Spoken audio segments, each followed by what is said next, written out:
Hi and Assalamualaikum. Good day. This is Khalid from Mesotica, and this is an update on The Future is Solo. So if you haven't noticed, I released a white paper on the topic last Friday. And as a background, this journey of mine in exploring this started back in February with the Forbes article, right? Titled The Future is Solo, AI is creating $1 billion 1% companies. So ever since then, I was so intrigued by this title, like a clickbait title, and trying to explore the space where what does it take to be able to do this. So this is the whole reason of this Future is Solo program that I'm embarking on as my main quest. So last week I released the white paper, and today thank you for 42 of you out there that registered and downloaded the white paper and provided me early feedbacks on the content. So 42 being a special number for me this year, because I am 42 years old a month ago. So I'm marking this personal milestone and sharing with you where we're at for this. I was expecting maybe less than 10, to be honest, because this is very, it's not from the technical point of view. What I'm trying to do here is more from the non-technical point of view, which I'll explain a bit later. So this week, two sessions I did. The topic of give a lecture on and sharing about the Future is Solo and what I think about the agentic AI. That's actually what I am exploring today. So the first one was on Monday with the UAM Sunrise. So this is actually my second time sharing at UAM. 2023 was my first one, sharing about generative AI and ChatGPT back then, so very early on. And I believe UAM Sunrise was the first corporate that called me to share about generative AI back in the day, right? So that's like middle of 2023, right? So I am very grateful for them to calling me back for a second time, but now really to test out this idea and what they've been doing. So one thing that stood out is that it was attended by top management. The MD was there, some board members, and all the leaders there, where they call chiefs. And after the session, I was fortunate enough to be called into a separate room where they showcase the things that I've been doing within the digital team. In particular, they showcase the internal experiment using N of all things, right? So it's because it's very accessible. So I was very delighted for them to share their experience of building two internal workflows and provide some insights to the questions they were asking on how do they improve this workflow from where I stand. So that's very, very interesting conversation with the digital team. Thank you, Joheidi, for inviting me back to UAM Sunrise. And the next day, Tuesday, I was at the VLLM Malaysia Day at Ilham Tower. So this is also another special community because VLM is an open source project for LLM inferencing. I think which, if you're not familiar, this is where the library that you use to serve large language models, right? So this was special because when we at Mesotica had our APIs deployed, we were using this library very early on. And so it is very special to me, knowing that I was able to participate in their 1-year anniversary in Malaysia with the embedded team.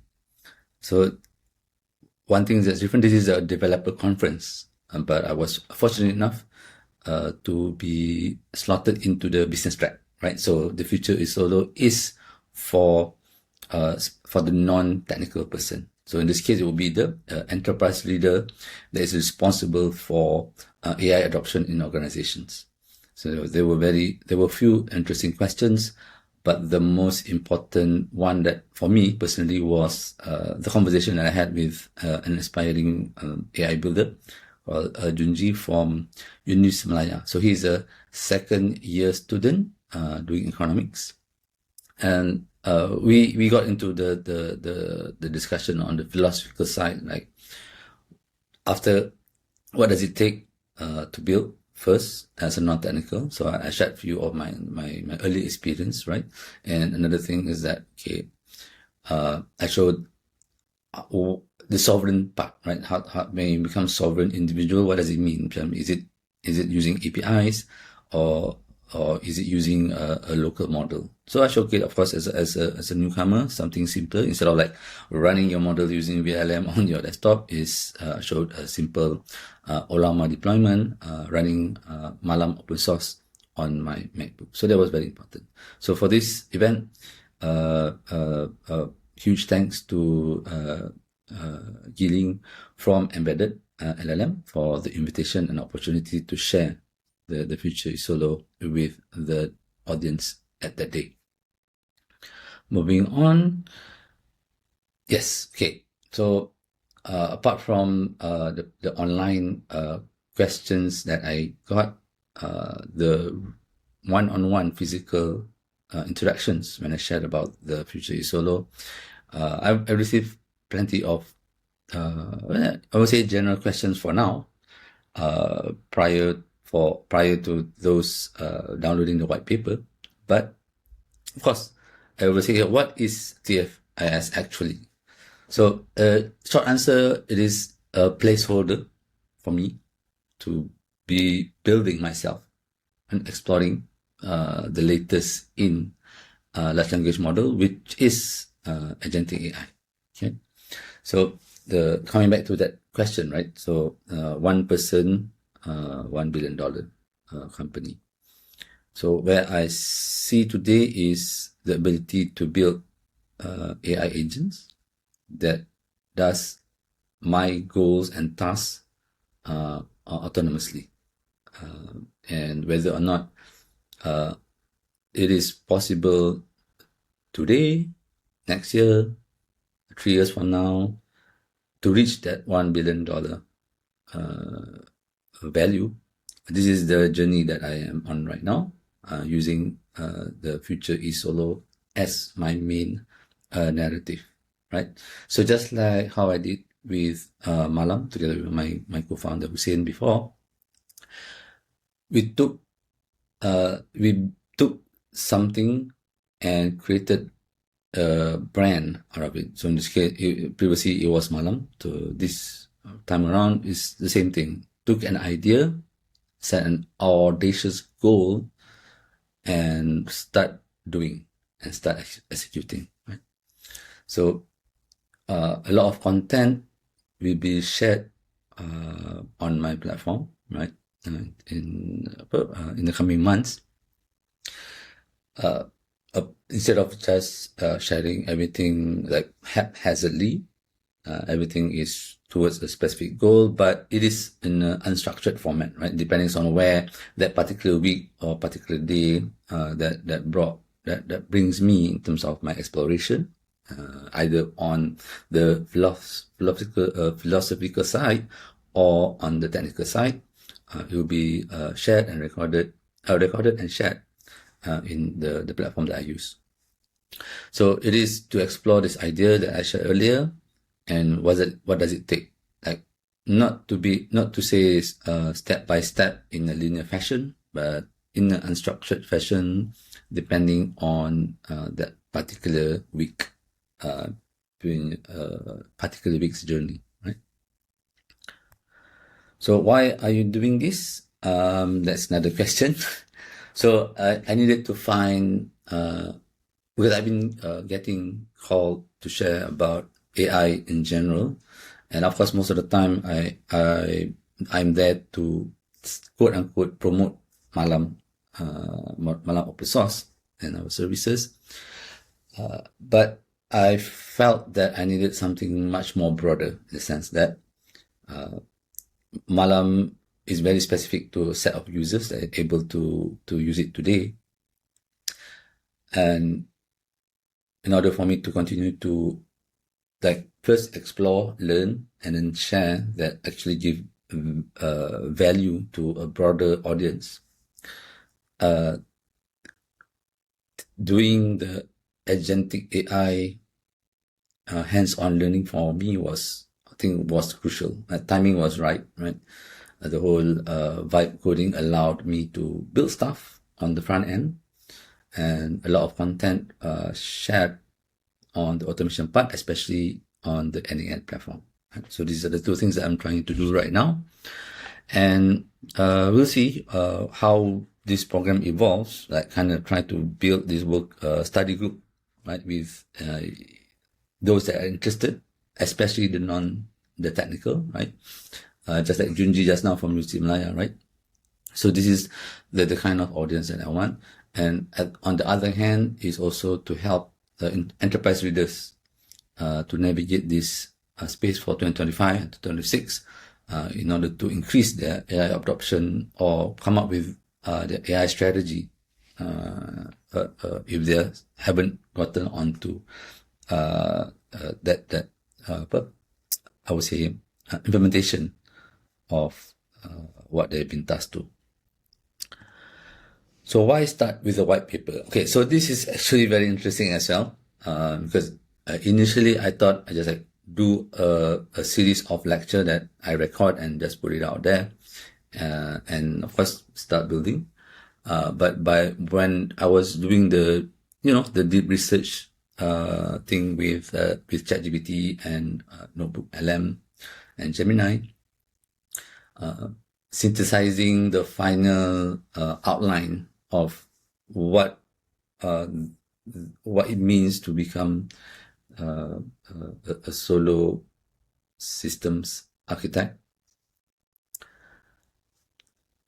And one of those conversations, ChatGPT gave a suggestion. Do you want to do a white paper? I was like, that's interesting. Maybe that can bring the type of audience that I want to into the program, right? So instead of doing just content marketing articles and just doing the snippets of the things that I'm building and learning, maybe it will be even more beneficial to have a document that captures the entirety of the idea that I want to explore under this topic, right? So hence the white paper. So it helps in while reviewing the paper. It helps me think about, okay, the next couple of months, what should I focus on? But at the same time, not only from the building side and learning on the technical, but on the other non-technical topics that might arise on adopting this mindset, right? And true enough, this has helped me to shape the information diet that I am on today, right? Getting to know other speakers that are looking into this topic from the academic and from the commercial side, right? Okay, so of course, feedback, no doubt, receive a lot of comments about this new thing that I'm doing. So I think the most interesting one would be cool paper. So yes, so because the title is I'll say not say outrageous, but audacious. I use the word audacious, right? The future is solo. It helps to bring the attention, and the substance here is to really get people to think about, if we go full automation on the business side of things, what happens to the human workforce, right? So of course, the one area is that this rise of AI native workforce, like any newcomer comes in, they would have to know a lot of tools, of AI tools, right? Know how to build with AI tools, and how to use the tools that the organization give access to. On the other hand, is what needs to be thought of today, right, in terms of potential mass employment, and from the organization side to think about what do we do, or how fast we push for AI upskilling for the entire organization, right? So it's not just like raising the ceiling, but it's also to raise the floor at the same time. Excuse me. Interesting idea, Khalil. Yes, of course. So it is one of those things that it is a weak signal, right? We only heard about agentic this year, vibe coding also earlier of the year, and a slew of new AI tools around coding that allows non-technical people to build. So this is where I'm at. Sounds like ChatGPT. Yes, of course. So no doubt, I haven't written any long form content before, mostly just on my social media postings that I write 100%. So in order for me to give clarity on the subject, I use the tools that I've been using every day. Right? Like I mentioned earlier, after the article came out, chatting with ChatGPT, doing a few rounds of deep research to expand the topic, see where it led me. So having multiple reports on the topics and all the sources, and coming up with this, it was fast, right?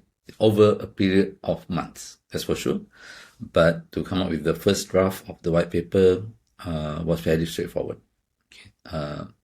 What I mean, if you haven't noticed, right, if you're on the ChatGPT subscription with the memory feature turned on, it is because you bring in a lot of context into the next every session that you start with.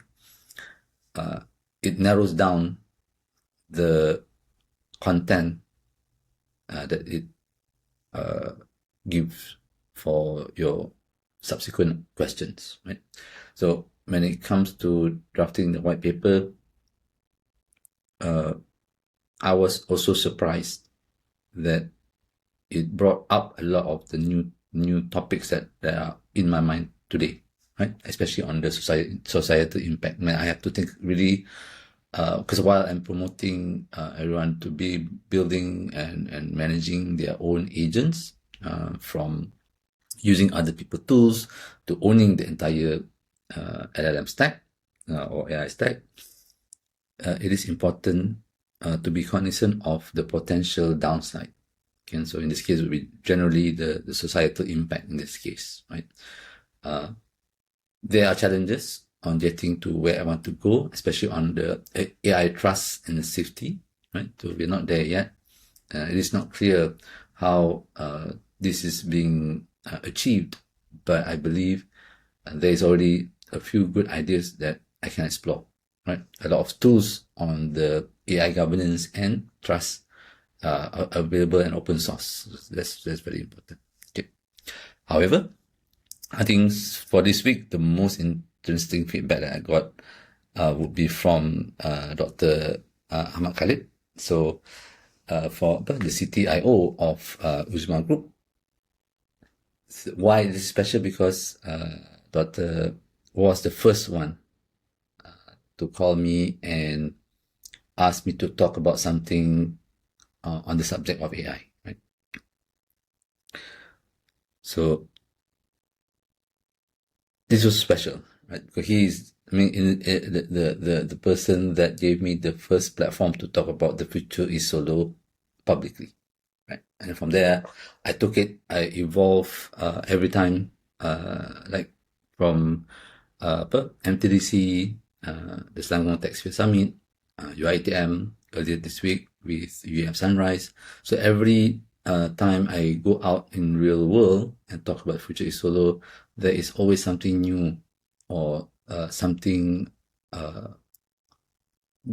feedback that I get that requires further attention, right? So in this case of doctor, it's like another area to look at what are the unintended consequences of shifting institutions to sovereign individuals using agentic AI. Okay? So this is really crucial. I mean, as a C-suite and top management, it is something that they have to think about seriously, that what happens to the organization once confidence in the agentic AI workflows and tools increases the output with little effort from the employees. Okay, so what do you do with the excess employees? Right? Do they just work 4 hours a week because with the same output, or they double the output for the same 8 hours per day? So these are this is the basic questions today, right? And what happens to those that are not able to adopt this technology at the pace that is required? Okay. So thank you, Doctor, for this opportunity to continue on the future eSolo narrative. And we'll see. The answer is not certain. I mean, these kind of questions, like, I'm also thinking about what happens to the organization, the big organization, and the dynamics with the solopreneurs if they are in the same space. So this is the David and Goliath story, I suppose, and this is where I am spending a lot of my brain power today, and of course together with the LLMs. Okay, so for those interested to tag along, this is what I'm doing today or over the next week or so, is to finish this course from deeplearning.ai with Professor Andrew Ng. I've started this a few weeks ago when it came out recently, but I think it's high time that I quickly finish this course and get started on the building part. Right? So just looking at the modules, as in the few, I'm already at module 2, and I invite you to do the same, right?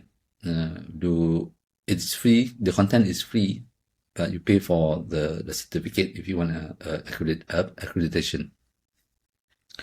And if you're just starting your AI journey and non-technical, this is the place that I will recommend you to start that journey of learning AI, the fundamentals, especially. So since 2019,